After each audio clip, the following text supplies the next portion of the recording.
అందరికీ నమస్కారం. నా పేరు గంగభవాని. నేను ఏపీఆర్ స్కూల్లో చదువుతున్నాను. నేను చెప్పబోయేది ఏంటంటే పీడిఎఫ్ ఫైల్ని ఎంఎస్ వర్డ్లో ఎలా కన్వర్ట్ చేయాలో చేసి చూపిస్తున్నాను. ఫస్ట్ ఫైల్కి వెళ్ళి ఓపెన్ నొక్కి బ్రౌజ్ నొక్కి ఇందులో మన పీడిఎఫ్ ఫైల్ ఎక్కడ ఉందో చూసుకోవాలి. ఓపెన్ నొక్కాలి.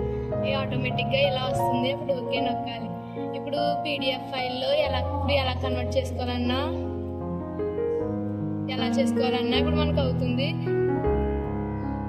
దీన్ని పీడిఎఫ్లో ఎలా సేవ్ చేసుకోవాలంటే ఫైల్కి వెళ్ళి సేవ్ నొక్కి వర్డ్ డాక్యుమెంట్ నొక్కి పీడిఎఫ్ ఎక్కడ ఉందో చేసుకొని అప్పుడు సేవ్ నొక్కితే ఆటోమేటిక్గా సేవ్ అయిపోతుంది. Thank you.